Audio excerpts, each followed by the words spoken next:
Hey, what's up, guys? Jordan here. So, exactly 1 year ago today, June 1st, 2021, I launched my new plugin company and we put our first few plugins out there. And I thought now that it's been a full year, I wanted to check in and just kind of tell you guys about what happened, what the process was like, and just kind of take you behind the scenes of what it's like building this plugin business 1 year in. So, if you've been following me for long enough, you might remember way back at the start of last year, 2021, I put out a video basically saying, hey, I'm planning on developing this plugin company. I'm looking for someone to help.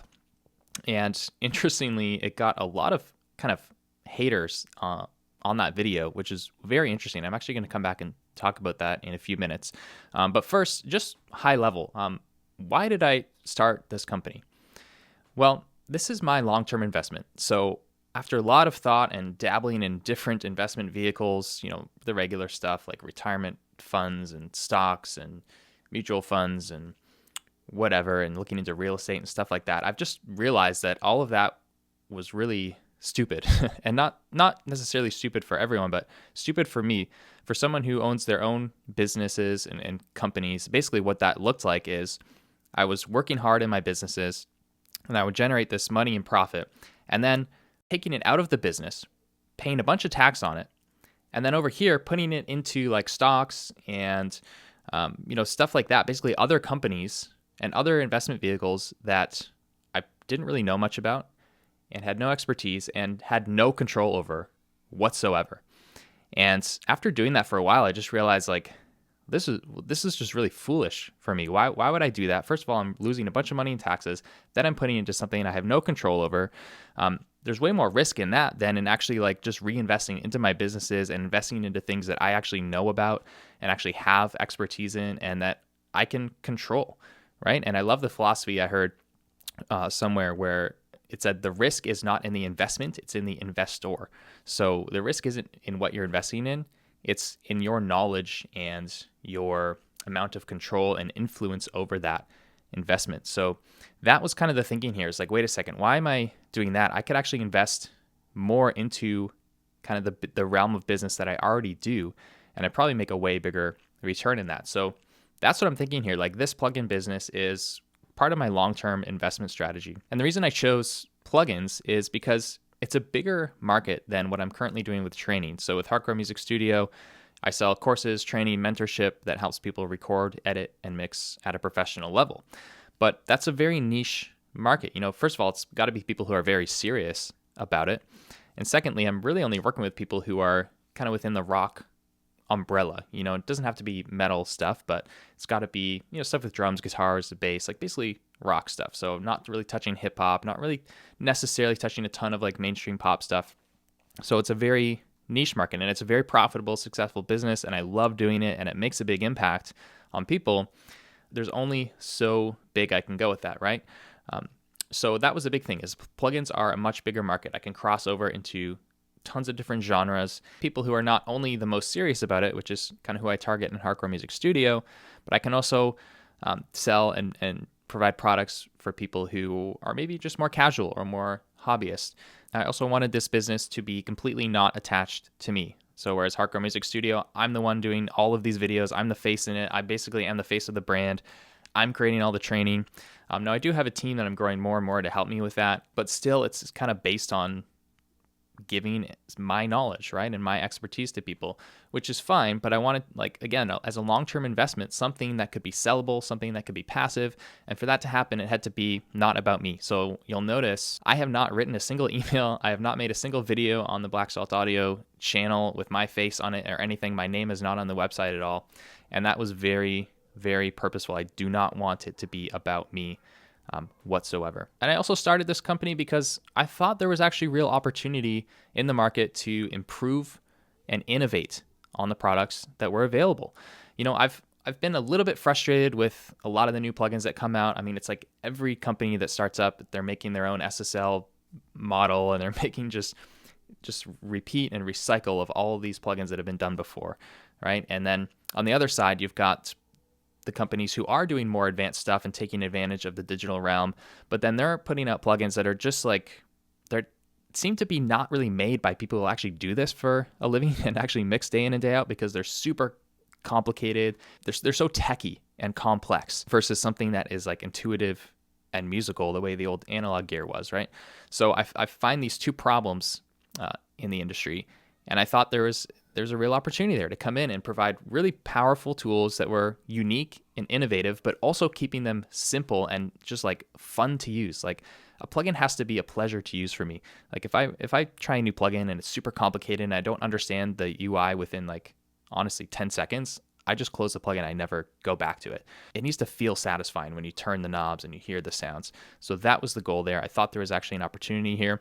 And to add to that, it wasn't all about, this financial investment strategy that I outlined here. Like I also thought that I could make an impact on this industry and on this market, this whole world of making records that I love. Like I love this world. I love this industry, but I thought there was actually an opportunity to do something good here. So the first step was actually finding some developers to create the plugins, because I don't know anything about coding, and I'm certainly not going to teach myself that, nor probably could I.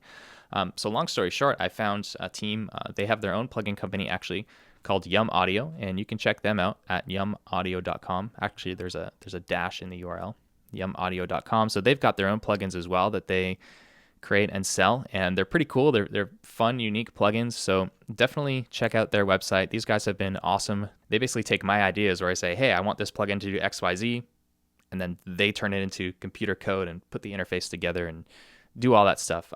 So check them out. And then my next challenge, once we kind of got that development relationship going and had an agreement there, and we're actually starting to work on products in the background, I knew that I needed someone to be helping me run the business day to day. Like I did not want to be running two businesses at the same time. The training business with Hardcore Music Studio, I'm already doing all the videos and marketing, like the training, everything for that. I didn't want to do that in this business. I needed someone's help, and I wanted them to have their own skin in the game. So I actually decided that whoever this person is, they're going to be paid completely on commission. Very much a classic kind of startup arrangement where maybe someone's bringing the capital. That was me. I was bringing all the money to put on the table and risk here. I needed someone to bring the time and effort and risk that. And then we would both share in the upside. And when it was time to try and find this person, I made this video, and it was very interesting. So in the video, I outlined my ideas for the plugin company, and I said this person's going to be paid 100% on commission. They're going to have skin in the game. We'll both get the upside if it works.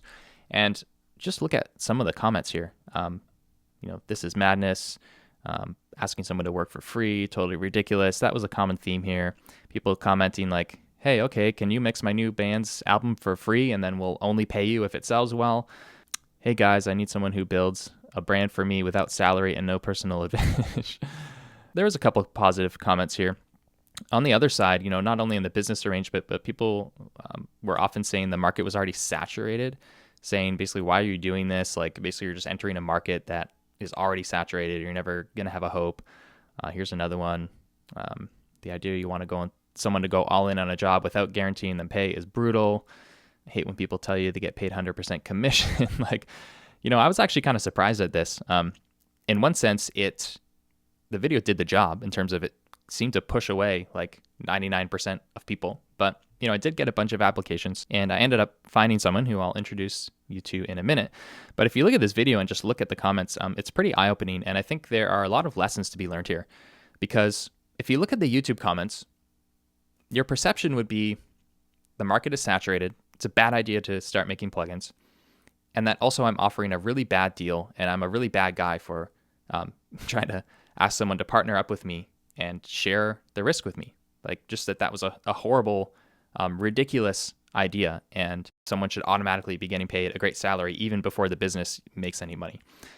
So that's the perception out there, if you want to believe YouTube comments. When the reality is, it's been 1 year, the business is already a six-figure business, and the person who filled that role for me is happy, and we're both happy. And so the bigger lesson here is that most YouTube comments are kind of foolish on most videos I see, and you want to kind of choose which reality to live in, because it's not only in this plugin market, but if you look at my other videos talking about the recording industry and the mixing industry and the opportunity there, like all the comments are about how you can't make money in recording and all that stuff. But the reality is that we're helping people make full-time incomes as producers and mixers all the time. So which reality do you want to live in? The one where there's no opportunity and everything is bad and horrible, or the world where there's actually opportunity and you can actually succeed. And the outcome that you get is going to depend on which world you want to live in there. So be careful. Don't believe YouTube comments. Don't believe a lot of the stuff you see online, right? All right, moving on. From that video, I ended up finding Shawn, and he's been amazing. And he basically does everything day to day. So he writes the emails, he runs the ads, he does the marketing, he runs the YouTube channel, he creates the videos on YouTube. He does a great job. He helps quality test the plugins, beta test, manage that, reach out to new people, influencers. He does pretty much everything day to day. He's the COO, which stands for Chief Operations Officer, and I'm the CEO, which is high-level strategy. I'm coming up with plugin ideas, guiding that through to make sure it actually is doing something that I think is valuable and that people are going to like in the market, and just overall kind of steering the ship while Shawn is taking care of all the other details.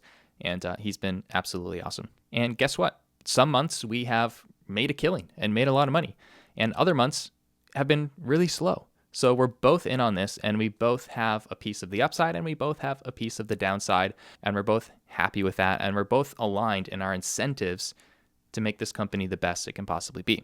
So interestingly, the first plugin we started working on got shelved. I think I put a few $1,000s into it as well. It was a plugin called Ballpark, and it was supposed to basically take your mix, you put it on your master fader at the end, and it would analyze like the low end, the mid range, and the high end, and kind of be like an automatic car test where it would just tell you, hey, you don't have enough low end, or hey, you don't have enough high end, or you have too much. And then you could just adjust things. And when it gave you the green light, it was like, yeah, this is going to translate. You're within the ballpark of what pro records sound like out there. Seemed like a pretty simple idea to me at first, but once we got into the coding and everything, it just didn't work very well. I wasn't happy with it. It kind of worked, but it wasn't good enough. I wasn't comfortable putting it out. So we actually just totally scrapped it, worked on 2 other plugins, and we ended up launching with these 2, Low Control and Escalator. And I can show you these plugins real quick here if you're not familiar with them already. So here's Low Control. And this plugin is designed to give you a perfect solid low end in one plugin with a simple interface. So I'll just give you a quick A/B here.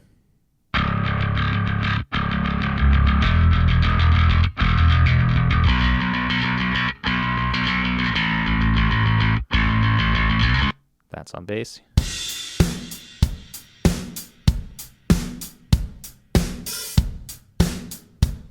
Kick, piano.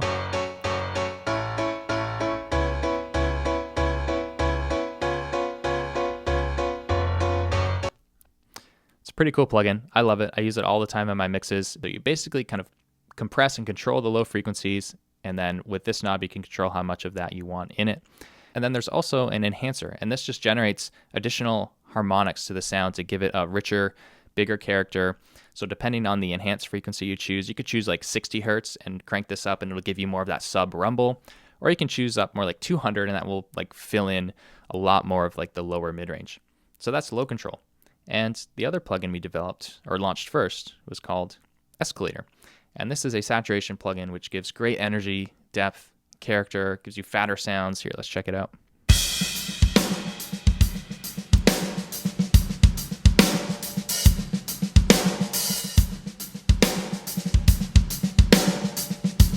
I'm just an ocean, taking any shape you want, always running through your feet.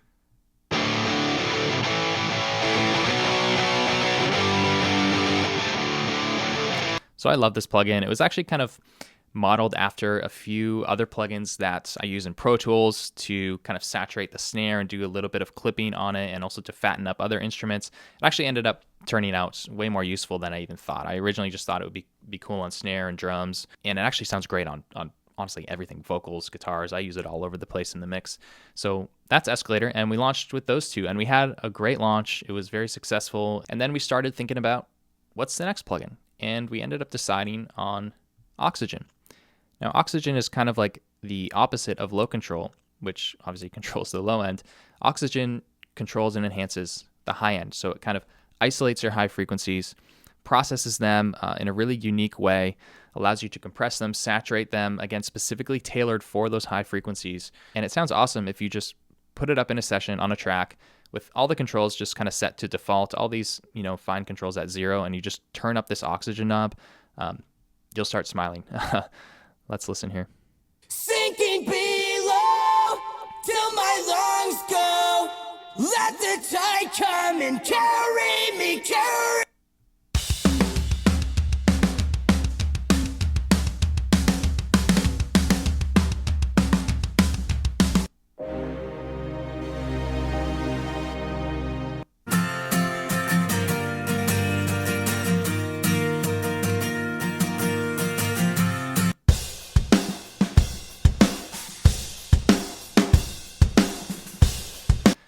So this plugin's awesome for enhancing your top end, giving that nice controlled sheen and sparkle on the top and that air without sounding harsh or brittle or anything like that. So it sounds awesome on a lot of percussion, cymbals, drums, snare, vocals, anything where you want that nice, airy, shiny top end. So those are the 3 plugins we had up until about a month or 2 ago.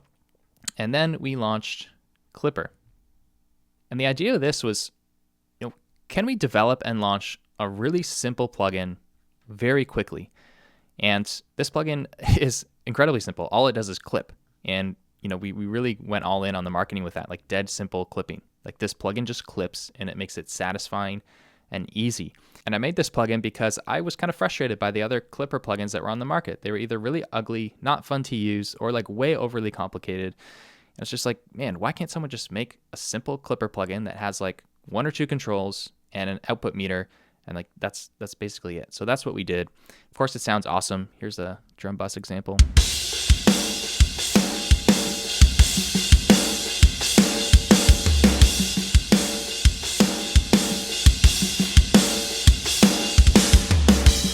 So it only took us about, a month and a half to develop this entire plugin from scratch, which I think is pretty cool.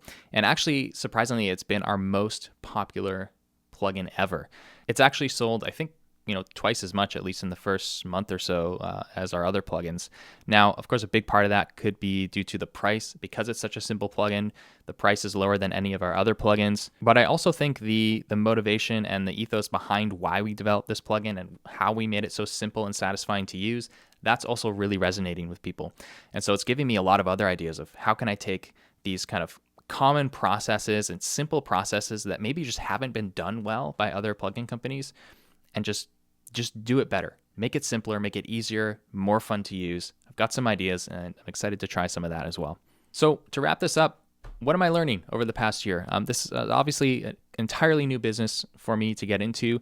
The big area that I'm learning is in the pricing and the business model. So it's kind of polar opposite of what I do with my training courses at Hardcore Music Studio, where it's cost a few $1,000s to get that training. It's high end premium prices, premium product and service. And then over here, the plugins, well, we're still making great products and premium products, but the price is like much lower. It's like thousands to like under 100, right? So it's a very different market. Just the way people are used to seeing products and used to buying these types of products is very different. And so I'm trying to find that sweet spot because honestly, I kind of hate the discount game.